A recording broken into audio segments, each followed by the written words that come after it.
bonjour à tous. Vous m'entendez bien ça fait un peu des sifflements, mais... donc merci d'être là si nombreux pour la présentation de ce projet, qui est un projet Erasmus+, donc européen. Donc là, on est l'équipe française de ce projet, mais il y a aussi des universités italiennes, grecques, espagnoles qui ont travaillé là-dessus. Donc c'est un projet dont la première phase se termine et qui va se prolonger par un deuxième projet pour compléter ce que l'on a déjà fait. Donc on va vous le présenter. Alors on est en France, après je vais passer la parole à ma collègue Francesca, mais que vous voyez les têtes des interlocuteurs. Donc moi je suis Bernard Quignot, je travaille à l'université Paris-Nanterre. Mon collègue Antoine Arfouche, qui est de l'autre côté, travaille aussi à Paris-Nanterre. Et puis Francesca, qui est avec nous, Budgiotti, qui travaille à Centrale Supélec. Donc on va vous présenter le projet d'une manière complète, avec les plus, les moins, et puis on a des étudiants avec qui ont travaillé avec nous, qui sont là aussi, qui vous présenteront une partie. Et après, c'est surtout une discussion, parce qu'on a beaucoup avancé sur le sujet, on a encore des progrès à faire, donc on sera vraiment ravis de compléter la présentation par les échanges avec vous. Alors, si on est un petit peu trop scientifique et que si vous ne comprenez pas, vous levez la main, vous intervenez. L'intérêt de cette présentation, c'est qu'il y ait vraiment une discussion avec vous.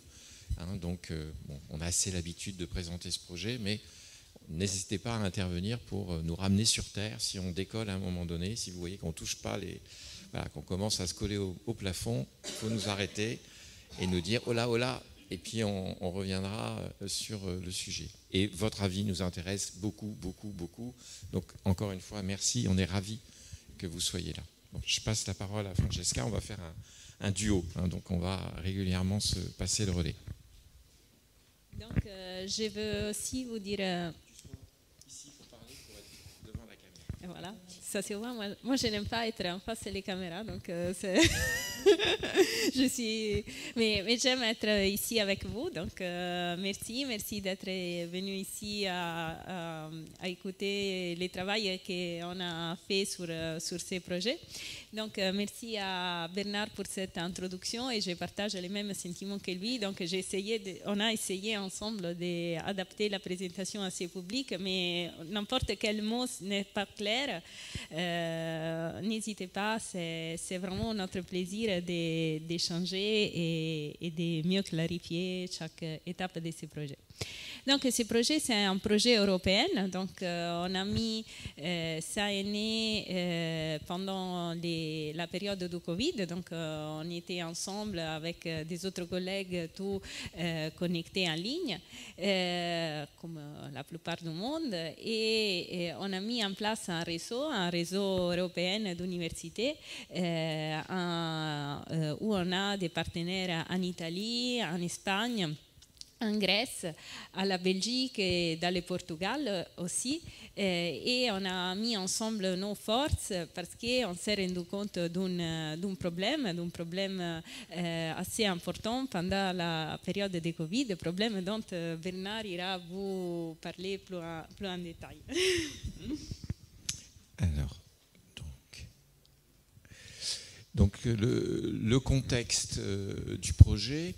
donc on est dans la période Covid, donc énormément d'interactions avec des visios, donc beaucoup de online, et on se rend compte dans tous les pays européens que la dyslexie augmente. On a de plus en plus d'étudiants dyslexiques. On connaît bien le supérieur, on n'est pas au niveau des écoles. Nous, notre domaine de travail, c'est les études supérieures, et on a de plus en plus d'étudiants dyslexiques. Alors, je ne sais pas si vous le savez, mais les études sont un peu divergentes. On n'a pas de chiffres très très fiables en France. On sait que c'est autour de 8%, entre 8 et 10%, ce qui est vraiment beaucoup. C'est une proportion qui est très importante. Et il y en a de plus en plus d'étudiants, d'étudiantes qui arrivent à l'université. Alors, c'est une bonne chose, que ça veut dire que sans doute le diagnostic qui a été fait en amont et l'accompagnement qui a été fait au lycée permet à des gens d'arriver, d'avoir le bac et de continuer des études supérieures. C'est peut-être aussi un peu plus inquiétant, entre guillemets, ça veut dire qu'il y a peut-être des paramètres qui font que la dyslexie se développe. Hein, donc ça, c'est des études que vous devez connaître ou avoir en tête. Mais en tout cas, on a un vrai sujet. On ne peut plus dire que ce sujet n'est pas important. Et beaucoup de gens, beaucoup d'équipes travaillent en Europe sur ce sujet-là. Il y a à Centrale, donc à Lyon, une équipe importante qui travaille sur ce domaine. Voilà, on est plusieurs à travailler. Et il faut trouver donc des moyens et puis chacun essaie de développer avec une idée un petit peu particulière comment on peut faire pour aider les étudiants dyslexiques dans les études supérieures. C'est ça le sujet du projet. Donc on va vous le présenter avec plusieurs éléments. Notre spécificité, ça va être de dire, parce que le projet a été construit comme ça, encore une fois, ça c'est un choix qui a été fait en 2020, donc il y a longtemps, de dire on va utiliser deux outils, l'intelligence artificielle et la réalité virtuelle. Pourquoi ces deux outils? Parce qu'on a l'intuition à ce moment-là que la réalité virtuelle va permettre de comprendre mieux comment fonctionne la lecture et les difficultés que peuvent avoir les étudiants dyslexiques. Parce que quand on met un casque, d'ailleurs on a des casques ici, on pourra peut-être les utiliser après notre présentation, on peut collecter énormément de données, on peut voir où se situe l'œil, qu'est-ce qu'il regarde, quelles sont les interactions qui fonctionnent. Donc on peut récolter beaucoup plus de données. Donc on a l'intuition que la réalité virtuelle va être un outil qui pourra être intéressant pour notre projet. Et deuxième chose, l'intelligence artificielle. Donc on va utiliser, donc ça c'est plutôt le domaine de Francesca, donc elle vous racontera ce qu'on a fait. Mais pour quelle est l'intuition qu'on a au départ? C'est de dire si on récolte beaucoup de données sur des étudiants dyslexiques, on va pouvoir les mouliner avec l'intelligence artificielle qui sait très bien mouliner les données, beaucoup mieux que nous, et qui va pouvoir, en étudiant ces données, dire moi je pense, intelligence artificielle, que le problème il est plutôt de ce côté-là ou de ce côté-là.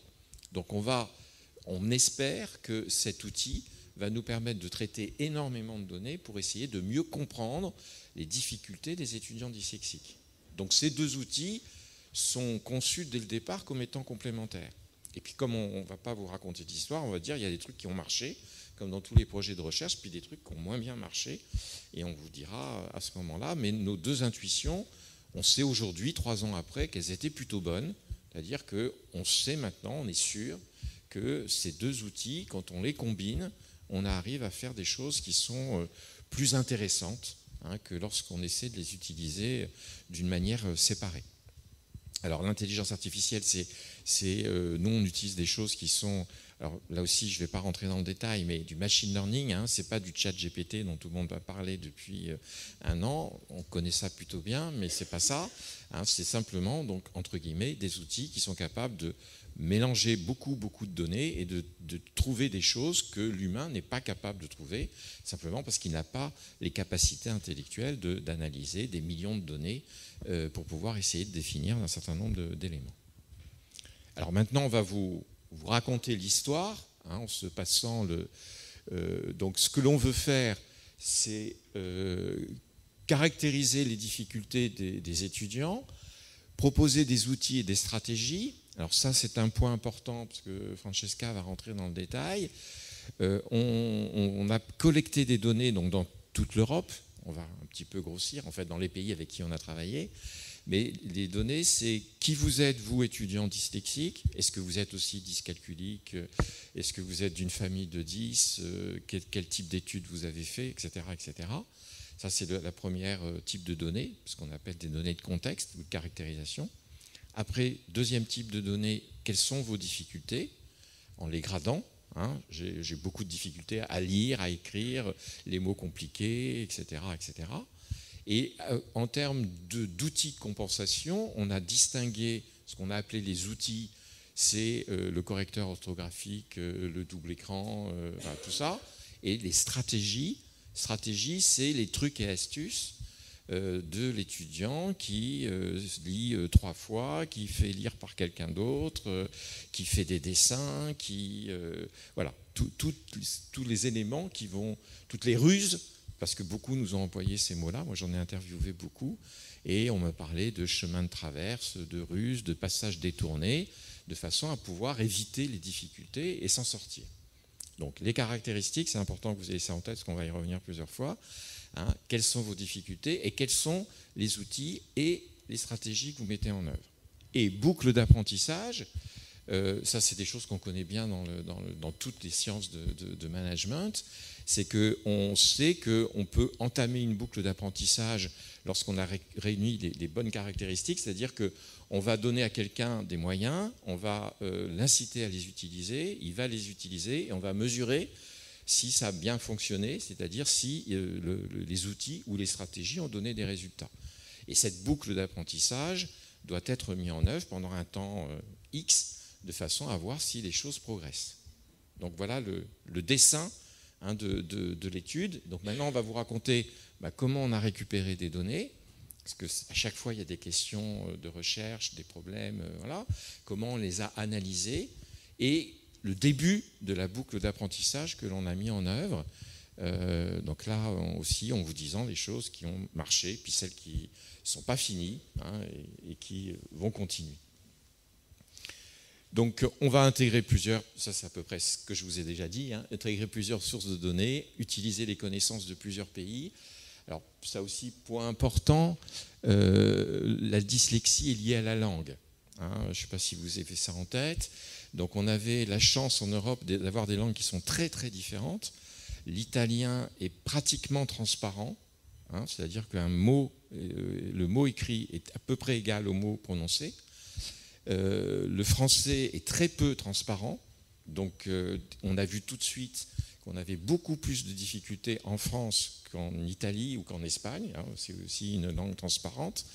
Et donc ça nous permet, ça on n'a pas terminé, de comparer les difficultés avec des langues qui sont par nature très différentes. On n'avait pas d'équipe anglaise dans l'équipe, mais moi j'ai interviewé beaucoup d'étudiants dyslexiques et d'experts de la dyslexie. L'anglais, c'est la pire des langues. Juste sur ce point-là, je ne veux pas me fâcher avec nos amis anglais, mais elle est complètement opaque. C'est-à-dire que le mot écrit n'a quasiment aucun rapport avec le mot entendu. Et petite anecdote, mais je pense qu'on est là aussi pour les partager. Je me rappelle de Catherine, ton étudiante de Centrale, donc, qui a fait Centrale. Donc, bon, Centrale, c'est une des meilleures écoles d'ingénieurs de France, donc c'est pas rien, quoi. Et qui me racontait qu'elle était, qu'elle m'a dit, ça c'était l'anglais, ça a été un calvaire. Les termes qu'elle employait, c'est un calvaire, une punition. Elle a pensé à un moment donné qu'elle n'aurait jamais son diplôme. Parce que pour avoir un diplôme d'ingénieur, il faut avoir un certain niveau au TOEIC. Et ça, c'est un examen d'anglais, et c'est de l'anglais écrit. Et qu'elle, elle était bilingue. Elle est passée 6 mois au Canada, elle parlait parfaitement, elle travaillait avec des Anglais. Mais à l'écrit, elle avait toujours des notes absolument catastrophiques. Et elle est allée voir le directeur de l'école de Centrale, parce que c'est une sacrée jeune fille, avec un tempérament de feu. Et elle lui a dit, faites quelque chose là, parce que moi, j'ai 18 dans toutes les matières, et je risque de ne pas avoir mon diplôme juste à cause de ça. Et je ne peux pas. Vous pouvez me le faire passer 800 fois, le TOEIC, je ne l'aurai jamais, parce que c'est structurellement quelque chose que je ne peux pas avoir. Voilà. Donc l'impact de la langue est très important. Ça s'est bien terminé. Et puis maintenant, cette obligation a été levée par la loi. Donc il y a eu un décret qui est paru. On le sait par les associations avec qui on travaille, qui ont supprimé donc, cette obligation d'avoir un certain niveau de TOEIC pour avoir un diplôme X ou Y ou Z, que ce soit un master ou un diplôme d'ingénieur. Donc la langue a un impact fort. Donc comparer avec des langues différentes, c'est très intéressant pour voir comment ça peut se passer. Alors ce qu'on a fait aussi, ça je vous en parlerai plus tard, on a intégré des connaissances des experts. Je vous expliquerai. J'ai rien fait.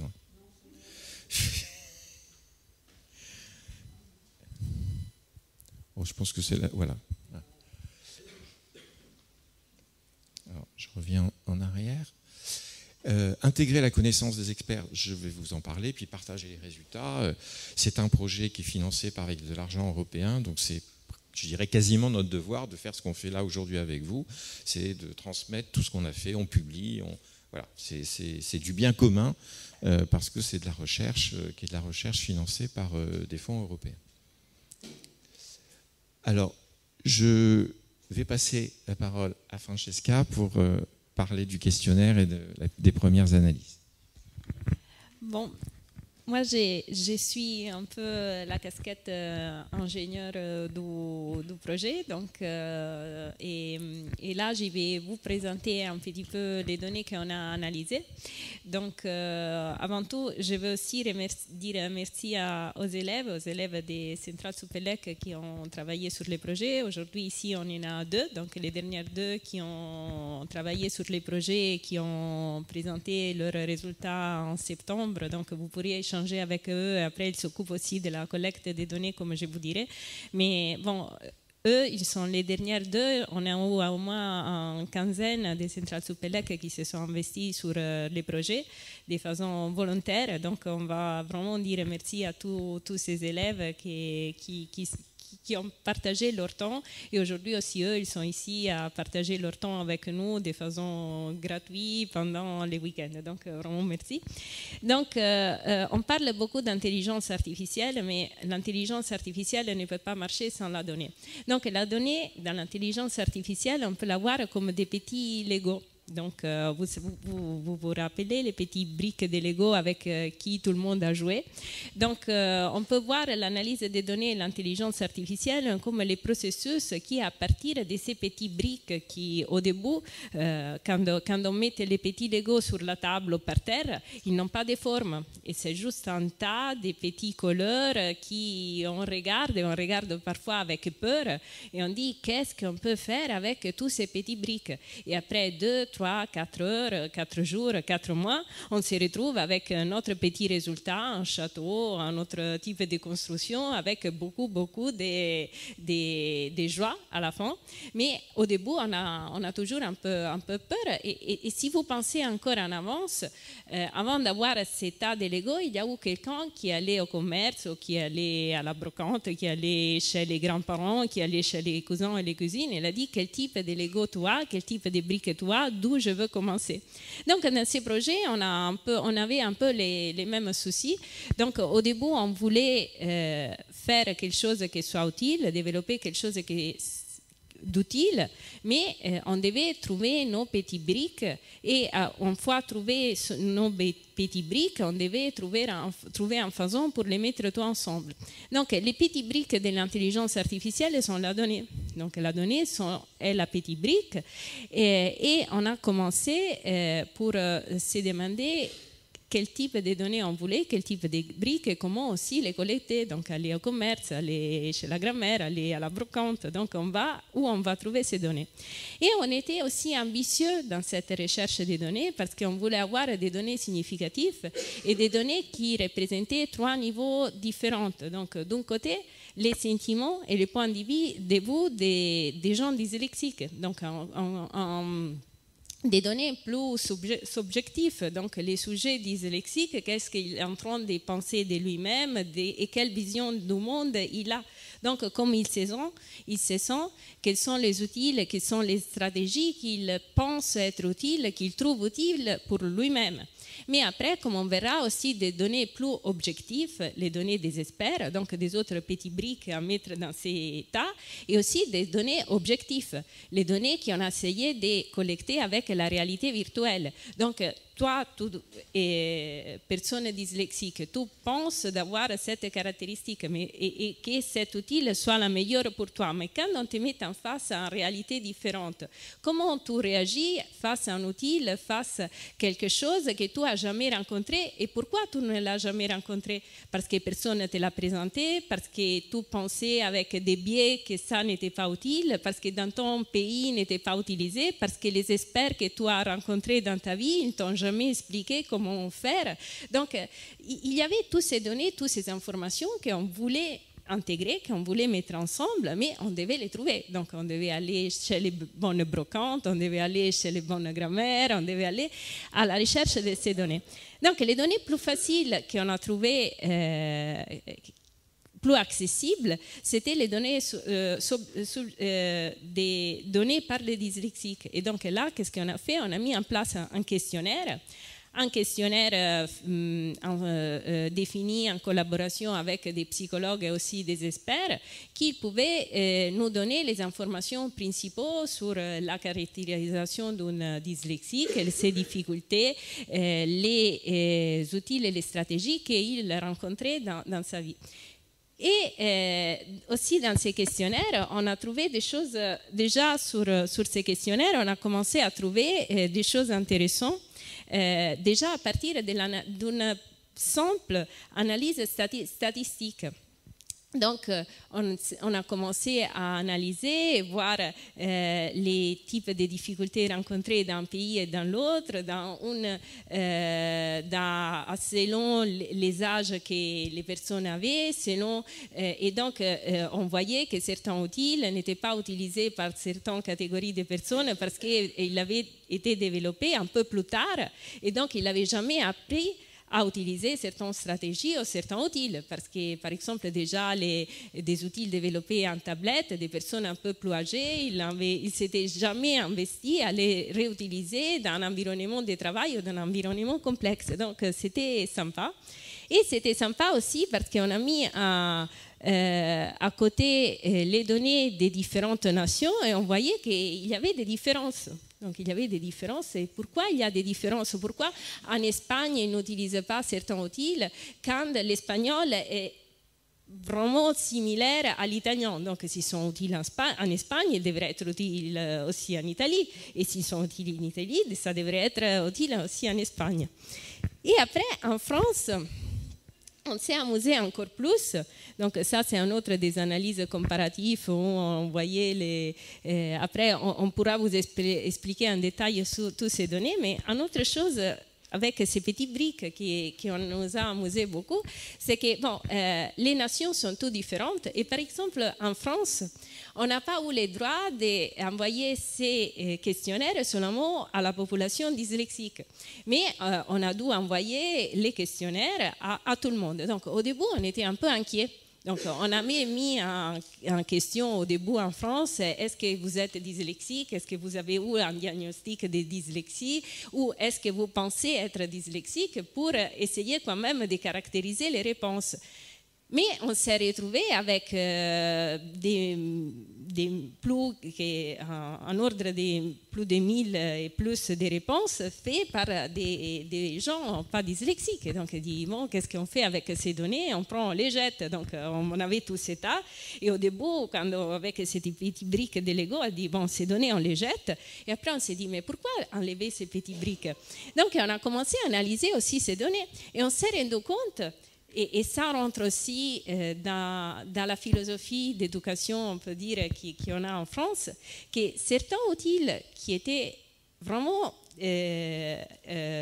trouvés utiles par les dyslexiques étaient appréciés et utiles aussi par les autres. Des techniques qui étaient vraiment appréciées par les dyslexiques étaient utiles aussi pour l'autre population.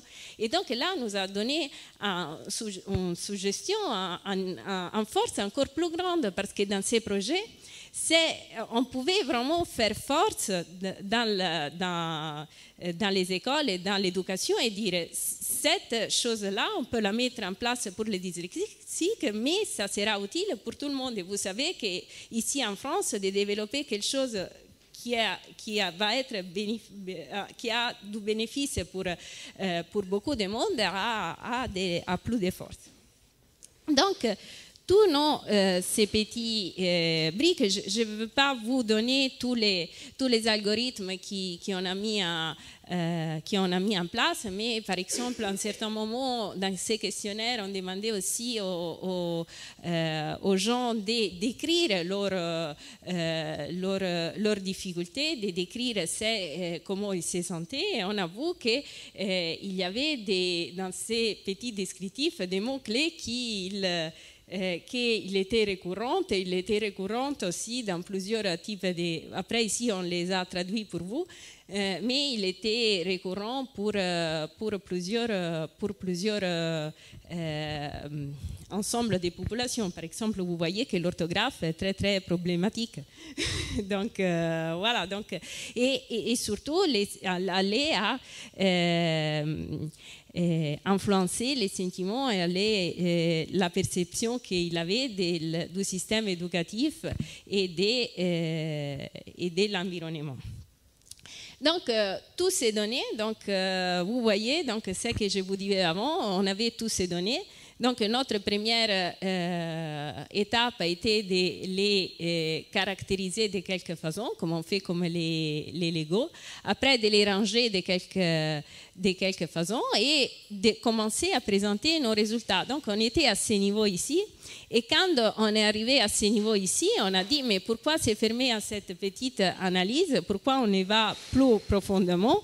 Et on va faire des analyses encore plus poussées en mettant aussi, en mettant pas seulement les personnes, les difficultés, les outils en corrélation, mais aussi en mettant des connaissances en plus, les connaissances des experts.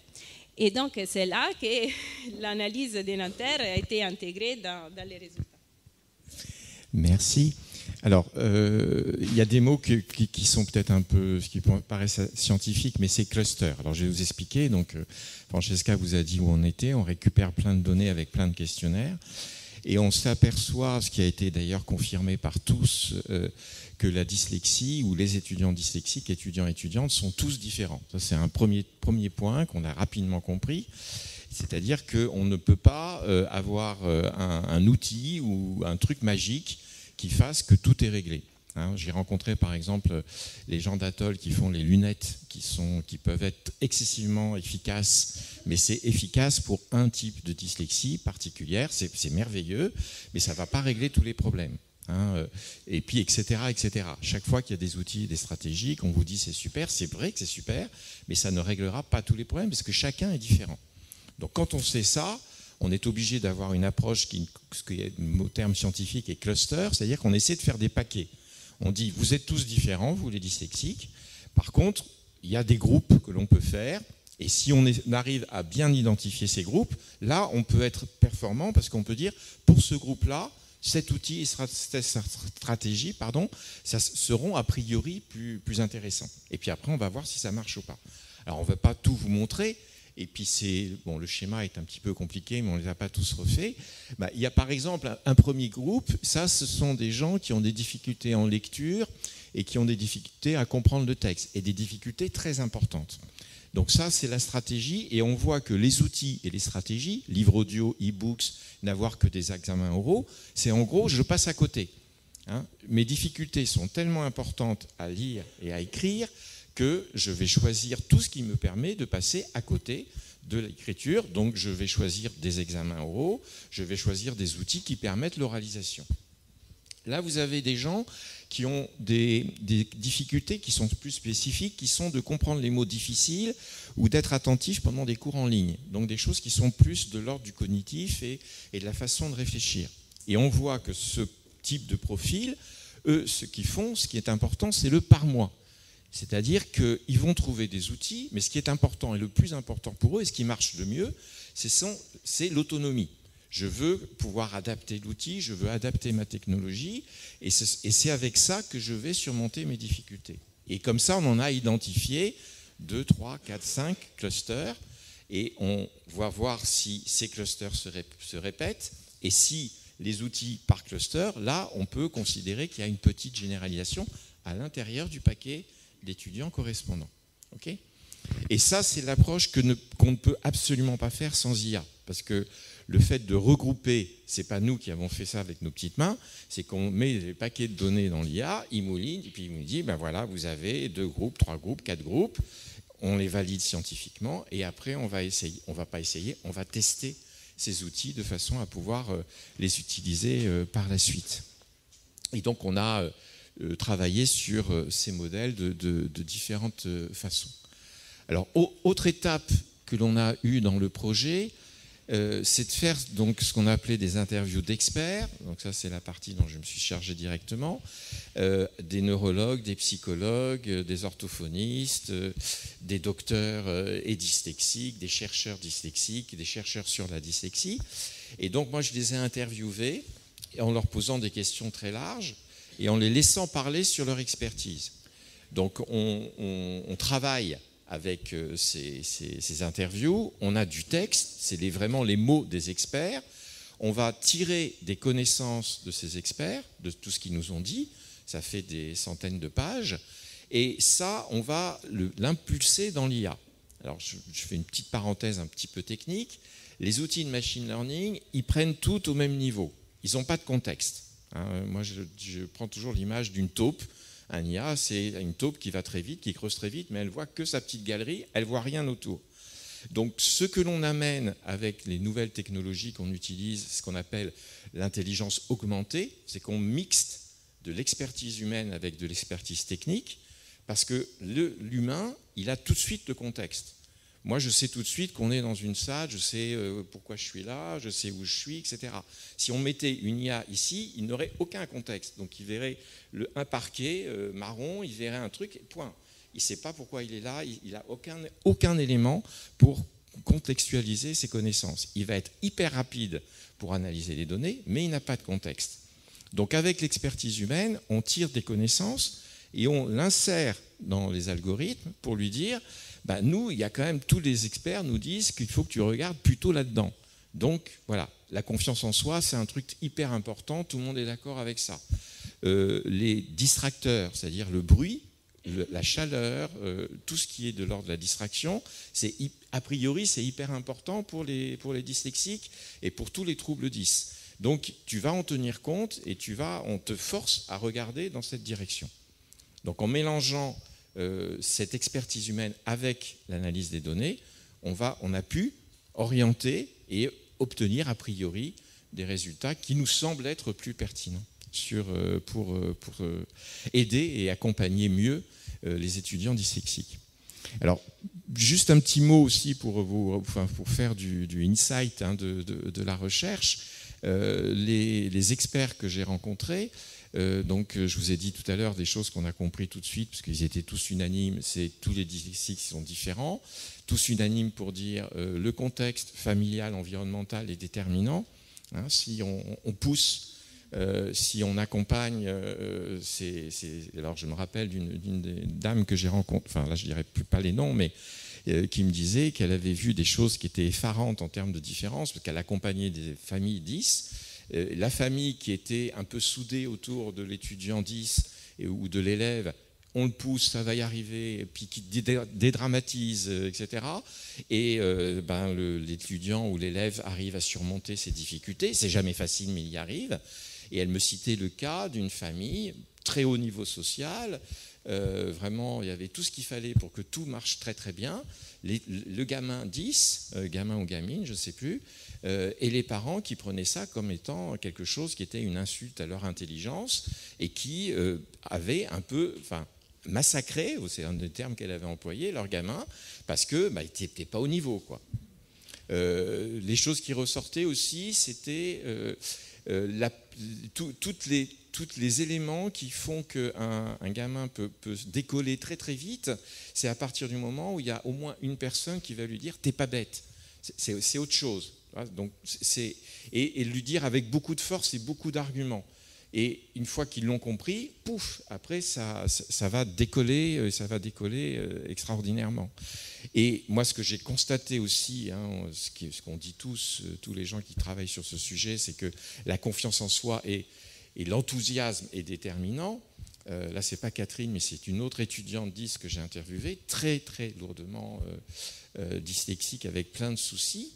Mais c'était un bulldozer, quoi. C'est une gamine, plus jeune que mes enfants, et elle racontait toutes ces choses, et je voyais dans ses yeux, dans son interaction, qu'elle se battait, quoi.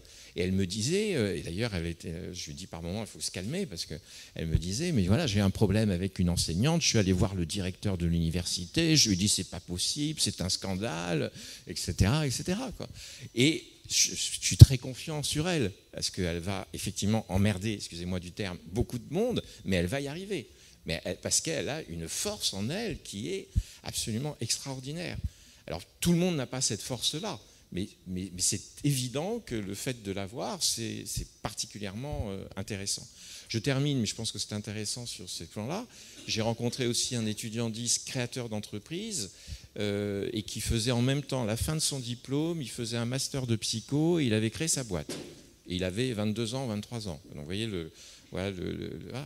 et cette capacité de créer, d'imaginer, était très liée, visiblement, et c'est beaucoup de choses qu'on a entendues, à la dyslexie. C'est-à-dire une forme de pensée, une forme de façon de réfléchir, de réagir, de travailler, qui fait qu'il était capable de faire des tas de choses en même temps.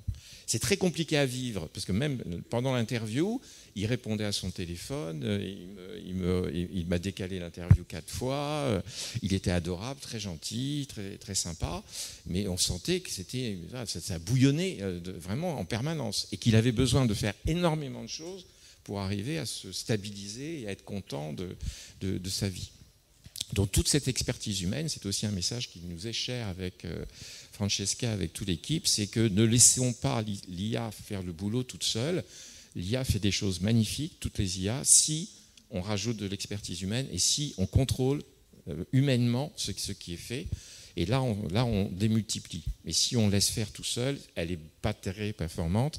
Et puis elle peut être dangereuse, ça c'est pas le sujet d'aujourd'hui, mais dans d'autres domaines. Donc formaliser les concepts et extraire de la connaissance sur la façon d'associer les outils 10 par les éléments. Alors après ça va être la partie je présente juste ça. Donc ce qui a été développé par une équipe espagnole, par l'équipe espagnole, c'était de faire deux petits tests en réalité virtuelle, donc avec un casque, un texte de lecture silencieuse. On cherche les mots parce que comme on travaillait forcément que en anglais, on a traduit des choses, mais moi j'ai les termes, on a les termes en anglais. Donc le principe, il était tout simple. On met un casque, vous pourrez peut-être l'utiliser parce que nos deux étudiants ont les outils. On lit et puis on appuie sur des boutons parce qu'il y a marqué appuyez sur le bouton jaune, dites le mot machin, etc. Donc comme c'est sur un casque, tout est enregistré. Donc on sait si la personne a bien appuyé sur le bouton, et donc on peut mesurer les difficultés d'une manière, comme l'a dit Francesca, objective. Parce que là, ce sont des données qui vont directement être produites par le casque. Et ça fait partie des choses qu'on va continuer à faire sur des choses un peu plus complètes. Et l'autre test, c'est un test de Rosenberg. Donc c'est simplement un test qui permet de mesurer la confiance en soi. Donc, est-ce que vous êtes très confiant en vous ou pas très confiant en vous? Là, par exemple, ce n'était pas forcément une très bonne idée, parce que le test, si vous l'utilisez, on peut le faire, mais le fait que ça soit en VR ou pas en VR, ça n'a strictement aucun intérêt. Donc, ce n'était pas vraiment un bon choix de faire ce test-là en VR. Celui-là, il est très pertinent. Celui-là, on a un doute. A priori, on ne va pas continuer. On fera un petit peu autre chose derrière pour pouvoir l'améliorer. Par contre, on a bien validé le fait de l'intuition du départ. La réalité virtuelle, comme on a un casque et qu'on peut tout mesurer, et on pense aussi ajouter des capteurs pour avoir la tension, la chaleur du corps, etc. Donc d'avoir des mesures très précises de qu'est-ce qui fait effort, quand est-ce que l'étudiant il est en effort, il est en concentration maximale, le moment où il est détendu, et de voir le lien entre ça et le déclaratif des difficultés, et ça va nous permettre de travailler avec des données plus précises derrière. Voilà, donc là je passe la parole à Francesca pour la fin. Donc après, quel a été notre contexte d'action de nos algorithmes d'intelligence artificielle et quelle a été la forme qu'on a donnée à nos données? Donc, quand vous parlez d'intelligence artificielle, donc, je parle de façon un peu simple, mais qu'est-ce qu'on a? On a des données, on a un modèle qui sont des formules mathématiques qui sont en train d'interpréter des données selon des algorithmes qui agissent après sur la donnée en prenant en compte notre formule mathématique, parce qu'après l'intelligence artificielle, en parole simple, c'est ça. Et après, cet algorithme peut agir sur les données en utilisant cette formule de façon plus ou moins, plus ou moins carrée, donc avec un niveau de liberté d'adaptation que c'est plus ou moins poussé. Donc je parle de tout ça de façon vraiment simple. Après, bon, c'est dommage qu'il y a là mes élèves parce que c'est pas tout à fait les termes que j'utilise d'habitude, mais on est d'accord pour nous comprendre. Donc il y a nos données, il y a notre formule mathématique, il y a un algorithme que ce sont des lignes de code qui représentent une série d'actions qui doivent être faites sur les données pour les interpréter. Ces données sont interprétées par cette formule mathématique et ces algorithmes peuvent agir de façon plus ou moins carrée avec un niveau de certitude et d'incertitude un peu moins fort. Et après, il y a des algorithmes variés, des choses variées qui vont être utilisées. Et donc, nous avons essayé de représenter ces données donc, dans toute notre démarche scientifique à travers des données graphes et avec un système de recommandations qui agissait dessous. Et donc, c'est celle-là la forme qu'on a donnée à nos données. Donc, nos petites données briques sont devenues des nœuds sur un graphe avec des propriétés et avec des liens qu'ici on voit pas forcément, avec des liens qui ont une force différente selon les numéros de réponses qu'on a eu par chaque réponse et selon aussi les degrés qui parfois avaient été associés à une réponse. Par exemple, moi, je ressens cette difficulté, oui, donc par exemple, il y a ces liens, et à quel niveau je ressens cette difficulté, et donc il y avait un poids sur chaque arrêt. Donc après, pour ceux qui sont plus intéressés à la partie technique, informatique et scientifique, on pourra en parler après. Donc, je ne veux pas ennuyer tout le monde avec toutes les formules mathématiques qu'il y a derrière.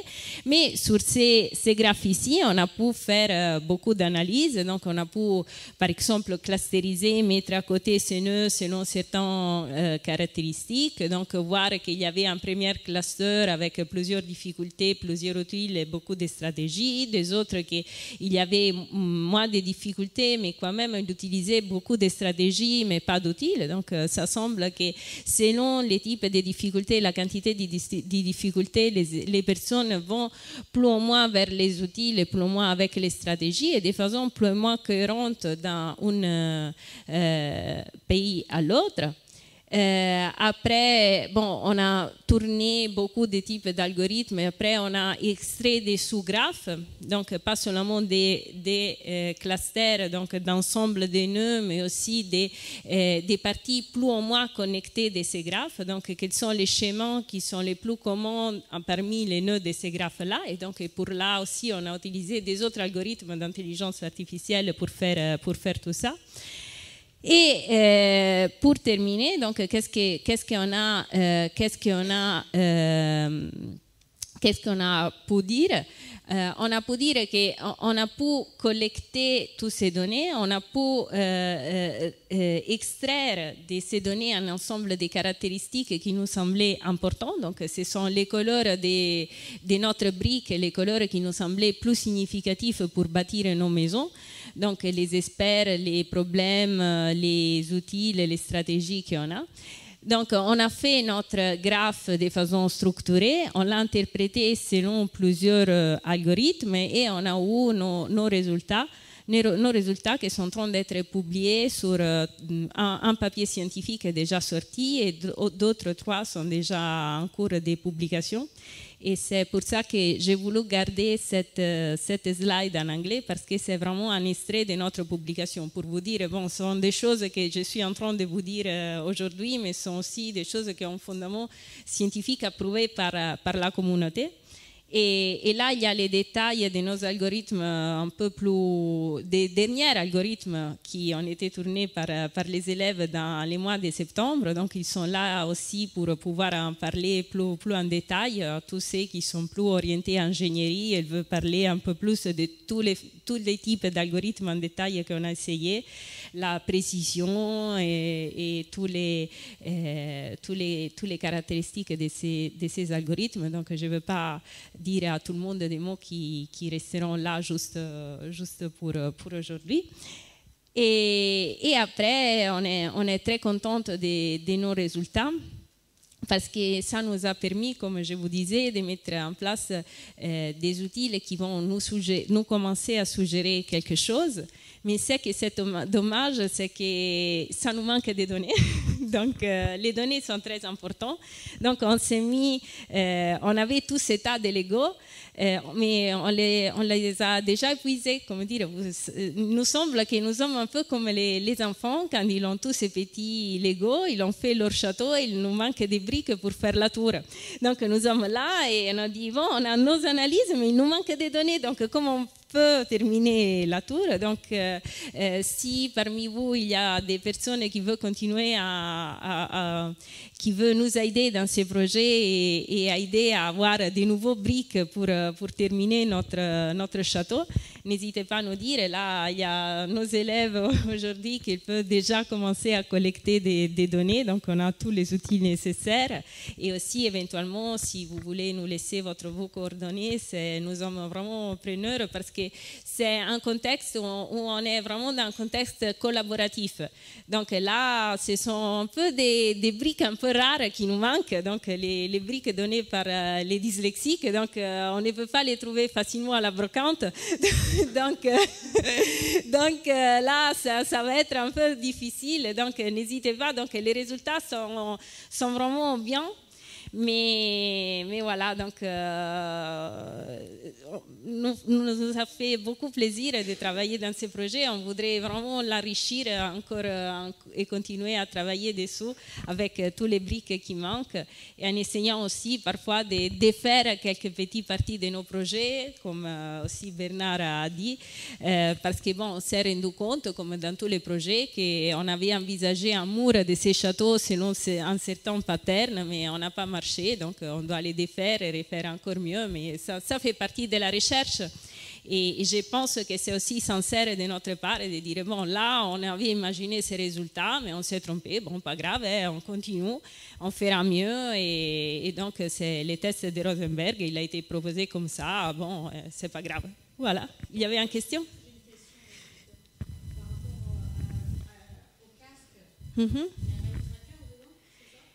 Pas dans cette version-là. Pas dans cette version-là. Dans les prochains, il y aura. Et aussi avec les senseurs pour essayer de mesurer aussi le stress de façon un peu plus objective que maintenant, parce que je me sens stressée, c'est un peu en mesure pas trop objectif. Et donc, je me sens stressée. Donc, moi, voilà, je vous dis ça en confiance. Parfois, je me moque un peu de mon mari parce que quand je dis je me sens stressée, donc je suis 100 fois plus stressée de lui quand il me dit je suis stressée. Donc, je dis, bon, il y a un problème. Voilà, donc si je prends déjà nous deux, je dis, bon, là, il y a un problème. Donc, il faut aussi voir la mesure, et après, la mesure physique du stress, aussi la mesure mentale du stress, parce que parfois, le stress, ce n'est pas forcément ce qu'on détecte, mais c'est aussi l'obstacle qu'on a. Donc, voir combien cet obstacle, c'est dû à la manque donc, de confiance. Je me sens stressée parce que je n'ai pas de confiance ou juste l'impression de ne pas réussir, ou quand c'est aussi dans une expression physique de cet stress, on est vraiment en panique. Donc, quel type de blocage on a? Et là, il y a beaucoup de recherches encore à faire. Et sur ça, on est en train de développer un spin-off de tout ça, vraiment sur la confiance. Oui. Par rapport à la lecture, je pense que c'est très important parce que, je ne sais pas si vous avez des études qui ont déjà été faites chez les enfants dyslexiques. Oui. Vous n'avez pas une stratégie en termes de vision pour la lecture. Oui. Oui. Elle a fait des études là-dessus. Et je pense que c'est très important de rajouter Light Tracker dans le casque parce que vous allez vraiment voir la stratégie de l'élève pour aller lire. Oui, exactement. C'est important et c'est que dont on s'est rendu compte, désolée, je me suis déplacée parce que j'avais la lumière dans les yeux pour mieux vous voir. Une autre chose, c'est que tout, comme vous avez dit, la plupart des études sont mesurées sur des enfants. Et ça, c'était une des choses qui nous a étonnés le plus au début, quand on était autour de nos ordi en temps du Covid. On parlait et on disait, mais bon, mais qu'est-ce qu'on a donc, nous, dans l'environnement universitaire, à proposer à nos élèves aujourd'hui dans la période Covid? Donc on cherchait, on ne trouvait rien. Je dis comme rien. On trouvait vraiment peu de choses déjà développées pour les jeunes adultes, pour l'université. Et nous nous sommes rendus compte aussi qu'il y a certains types des études dans lesquelles on les avait encore moins. Donc moi, à Centrale Supélec, j'avais encore moins de dyslexiques que certains collègues dans des autres universités italiennes au niveau prépa. Donc il y avait un problème, donc il n'était pas déclaré, il n'y avait pas, peut-être la prépa n'avait pas donné l'accès. Donc on s'était poser des questions de numéros, pourquoi ces jeunes adultes n'étaient pas là. On s'est posé des questions aussi, pourquoi il n'y a pas des outils pour les aider quand ils arrivent. Donc, et comme vous y disiez, tout ce qui avait été développé, maintenant on a aussi des autres équipes qui arrivent avec nous, étaient pour des enfants, collège. Et après, il y avait ces trucs et on espère aussi de faire disparaître petit à petit. Mais c'est grâce déjà à en parler, grâce à se rendre compte qu'il faut intervenir, il faut suivre. Je la coupe parce que sinon elle va parler tout le temps. Non. Donc on est passé naturellement à la phase de questions-réponses. Hein, donc allez-y. Et oui, Maria Bucci, je l'ai interviewée parce qu'elle travaille à Nanterre. Je la connais et je vois bien à quoi vous faites. Vous avez raison. Hein, il y a plusieurs dyslexies, mais en tout cas, la façon de lire est vraiment un des points importants. Et ce que disait Francesca est très juste. Hein, on ne prétend pas avoir toutes les casquettes. Donc il faut qu'on travaille avec des psychologues, des neurologues, voilà, donc il faut qu'on travaille avec des chercheurs comme Maria pour pouvoir avancer sur ce sujet. Nous, on sait ce qu'on sait faire, hein, c'est l'analyse des données pour Francesca. Moi, c'est la modélisation des connaissances, mais on n'est pas du tout compétent sur tous les sujets, donc il faut qu'on apprenne. Bah, s'il y a d'autres questions, et il y en a, je pense, hein, avec grand plaisir, sur tous les sujets que vous voulez. On est là pour ça, donc oui.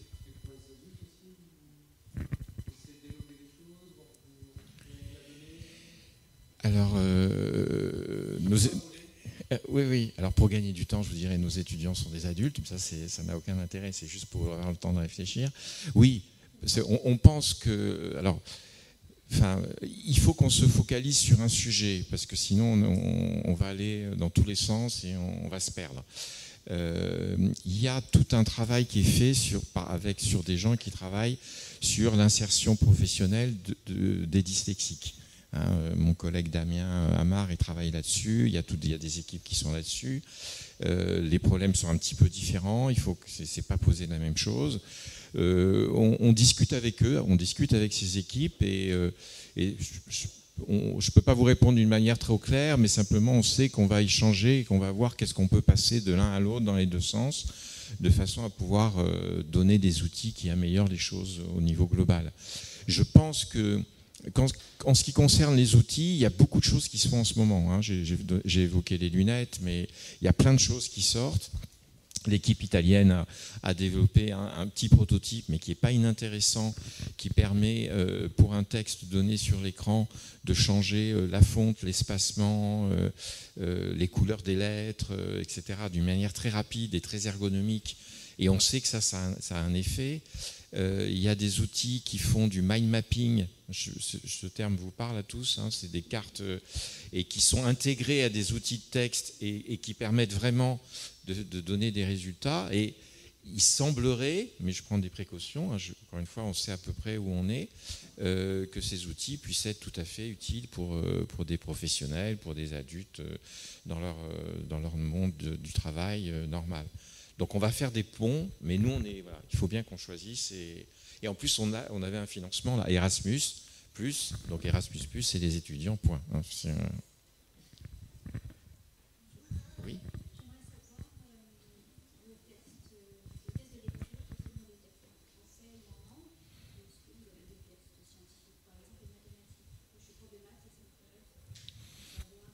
Alors, là aussi, très concrètement, on n'a fait que... votre remarque est tout à fait pertinente. C'est que si on peut développer les choses, on pourrait aller vers des maths. Mais là, on n'était que sur du test de lecture. On n'a pas touché. Alors, c'est compliqué. Là, on touche une chose qui est compliquée, c'est les 10. Et qui complique toutes les études parce que on est parti sur quelque chose, le projet initial, l'équipe initiale, c'est-à-dire dyslexie, point. On avait mis un peu... Voilà. Et on s'est aperçu très vite que c'était idiot. Parce qu'on ne peut pas mettre un dyslexique et rarement que dyslexique. Il y a généralement quelque chose qui va avec. Il y a au moins généralement la dysorthographie, il y a assez souvent la dyscalculie, pas tout le temps. Il y a des gens qui vous disent que c'est systématique. Moi, les experts m'ont dit non, c'est deux choses différentes, etc., etc. Donc, on s'est un peu spécialisé sur la dyslexie, mais c'est ce que vous dites est tout à fait juste. Et mes étudiants, les experts avec qui j'ai discuté, me parlent de la dyscalculie qui pose des questions vraiment très, très différentes sur la façon de voir les chiffres, etc. Pour vous donner une idée aussi des choses, si vous avez des idées, nous on est très preneurs. On a essayé de faire ce qui s'appelait In the Shoes of Dyslexia, c'est-à-dire de faire comprendre à un non-dyslexique ce que c'est que la dyslexie. Donc avec un masque de réalité virtuelle, on présentait des textes et avec les lettres qui se mélangent, etc. Et on s'est aperçu que ce qu'on avait proposé n'était pas bon du tout, parce qu'on avait, pourtant sur la base d'une recherche, on n'avait pas imaginé ça comme ça, on avait fait des choses, mais des dyslexiques à qui on montrait disaient non, moi c'est pas du tout ça que je vois.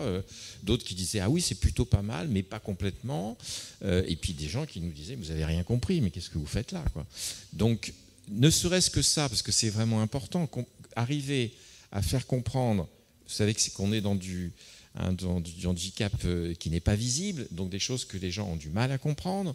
Moi, à l'université, et puis toi à Centrale, pareil, on a des collègues qui nous disent mais non, vous travaillez sur ce sujet, mais on les connaît, les dyslexiques, c'est des feignants.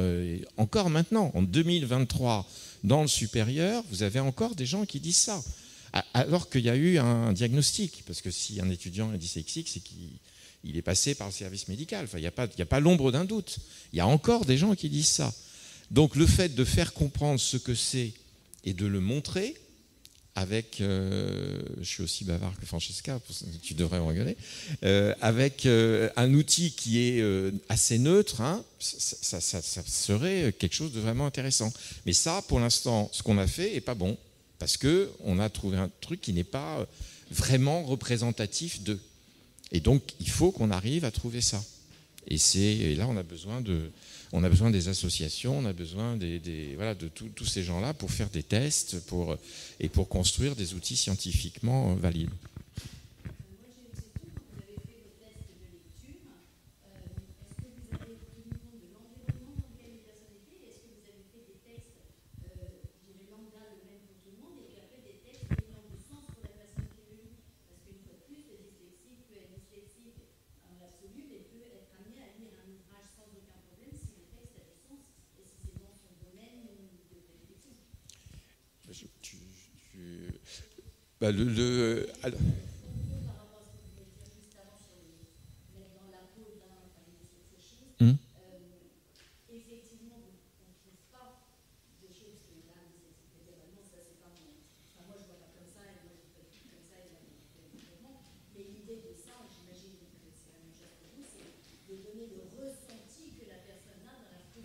Oui.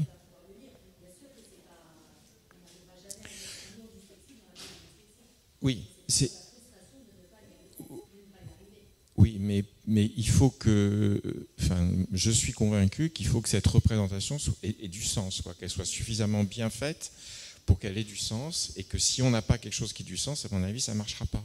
À l'université, on fait comme dans toutes les écoles, à Centrale aussi, on fait au moment de la semaine du handicap des expérimentations pour les non-voyants. Voilà. Donc on fait manger des gens, on leur met un masque, on leur dit tu vas manger tout seul, on les met dans un fauteuil, on dit tu vas aller au cours de l'amphi à deux, etc. Ils comprennent tout de suite. Il y a des gens qui n'avaient pas compris, qui se disent bah oui, là il y a vraiment des trucs qui ne vont pas. Ce que je veux dire, c'est que pour des troubles cognitifs, il il faut que les outils qu'on monte soient suffisamment costauds scientifiquement pour être sûr qu'ils vont donner la bonne sensation. C'est ça que je veux dire. Je suis d'accord avec vous, ça ne sera pas parfait, mais ça. Et là, on n'y est pas du tout. Voilà. Alors, pour la remarque qui est tout à fait pertinente, comme on sait que l'environnement joue, si vous testez, vous verrez que le jeu, le petit questionnaire de lecture, on peut changer l'environnement. Mais c'est très léger, il n'y a pas grand-chose. Hein, on peut changer le fond, voilà. Parce que, voilà. Avec un casque de réalité virtuelle, on peut le faire. C'est-à-dire que dans un casque de réalité virtuelle, vous avez le texte, et puis vous dites, tu es dans la rue, tu es dans un amphi, et puis vous avez le bruit, la lumière, vous avez tout qui est traduisible. Donc ça, il y a l'idée dans ce qui a déjà été fait, mais ce n'est pas allé assez loin. Donc il faut qu'on aille plus loin là-dessus. Et par contre, est-ce que vous, sur l'autre, la dernière, il y avait plein de questions dans votre question, le texte qui a du sens, alors je confirme complètement ce que vous dites, là je pense à quelqu'un, une des spécialistes que j'ai rencontrées, qui me disait, voilà, il y a un étudiant avec qui je travaillais sur un sujet d'histoire de l'art, un truc un peu, voilà. Et il y a, alors je ne me rappelle plus du titre, mais il y a un pavé de référence qui fait 800 pages, qui est le bouquin de référence en histoire de l'art sur une période très précise, etc., qui est un pavé imbuvable. Tout le monde sait que c'est de l'outil de référence, la plupart des gens ne l'ont pas lu. Et ben, l'étudiant profondément dyslexique l'avait lu en quelques dizaines de jours. Et elle était complètement épatée, en disant mais c'est pas possible, moi j'ai eu du mal à le lire, physiquement, alors que je ne suis pas du tout dyslexique, mais ça avait touché le cœur de son intérêt. Alors je sais pas, elle ne savait pas d'ailleurs comment il avait fait, mais lui qui n'arrivait pas à lire des documents simples, il s'était avalé les 800 pages comme un lecteur normal, même peut-être mieux qu'un lecteur normal. Donc bien sûr, le contexte. Mais rendez-vous compte que quand on fait des tests et qu'on veut des données, les petits Legos, il faut des trucs qui plaisent à tout le monde. Donc c'est très compliqué. Si on personnalise, on va avoir encore moins de données. Déjà qu'on n'en a pas beaucoup, ça va être très compliqué. L'environnement, c'est possible. On a aujourd'hui les techniques qui nous permettent de mesurer le distracteur. On peut monter la température, on peut baisser la température, on peut augmenter la lumière, le bruit. On peut faire plein de choses avec les outils et c'est pas très cher à faire. C'est facile à faire, ça.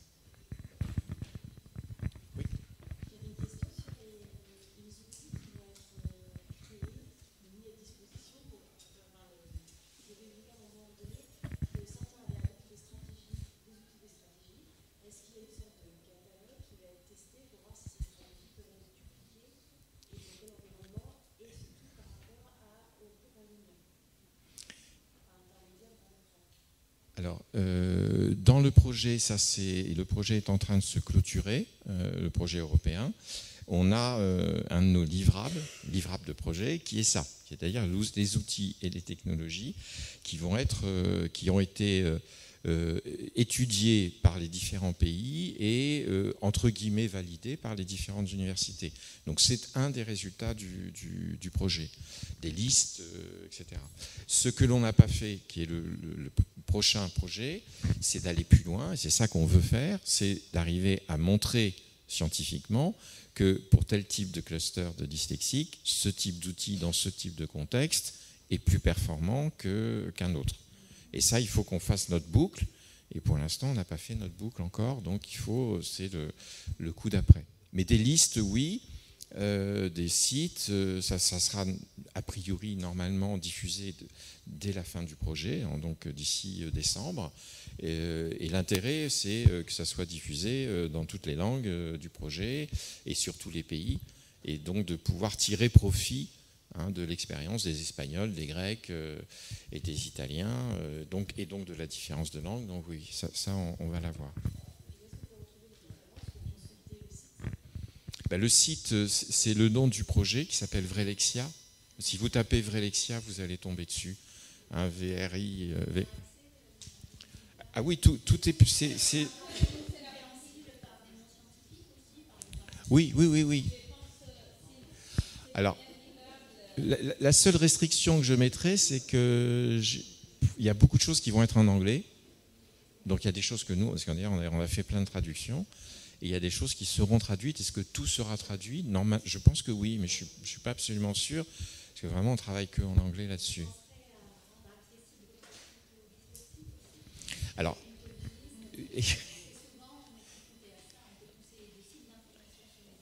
Oui. Ah oui, oui, non, mais il faut qu'on y arrive. Je ne sais pas comment on va y arriver, mais bien sûr, il faut qu'on y arrive. Et on est vraiment en retard, en France en particulier. Hein. Sur les sites d'université, il y en a très très peu qui sont conformes au règlement, qui est d'ailleurs une obligation légale, qui n'est pas du tout c'est pas laissé au libre arbitre. Hein. Tous les sites publics devraient être conformes à la réglementation, et c'est très loin d'être le cas. Voilà. On ne peut pas faire tout avec nos petits bras, mais on va essayer de pousser pour que le maximum soit fait. Oui.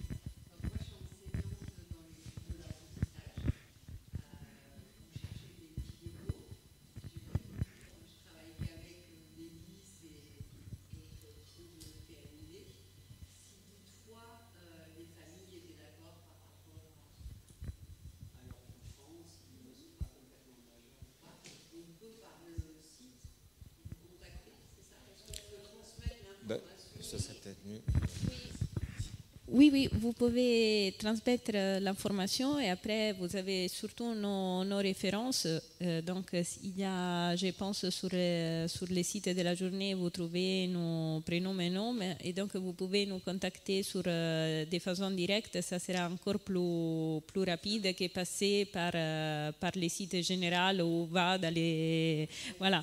Exactement, donc vous trouvez là nos références avec grand plaisir si vous pouvez nous aider. Et moi, j'ai terminé mes cartes de visite, autrement je vous aurais donné mes coordonnées, mais n'hésitez pas à nous contacter. Vous trouvez nos coordonnées facilement avec nom et prénom. Vous trouvez mon adresse mail Centrale Supélec comme celui de Bernard de Paris-Nanterre. Oui. Oui. Et merci, un grand merci avant tout. Oui. Bon, la brique. Donc, nous, pour notre étude, la brique doit avoir un âge qui part après les lycées, on peut dire, voilà, majeur, pas à partir de 17 ans, on dirait. Donc, on se met sur les lycées français. Après, il y a aussi ces biais.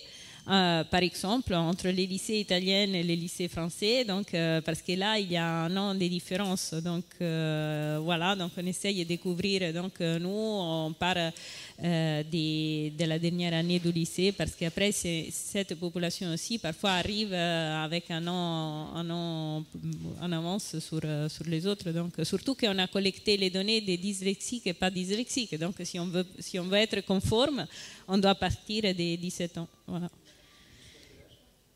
Bon, là, on est un peu plus souple. Donc là, sur l'âge maximal, on est un peu plus souple parce qu'on s'est mis au moins jusqu'à 30 ans. Pourquoi? Parce que dans la réalité, dans les universités italiennes, on trouve des élèves, vu qu'on n'a pas des barrières sur l'âge maximal de l'université, là, ils ont collecté jusqu'à 30 ans. Donc aussi, nous, on est en train d'élargir un peu l'âge parce que, voilà, on essaye de remettre la donnée sur l'égalité aussi en France.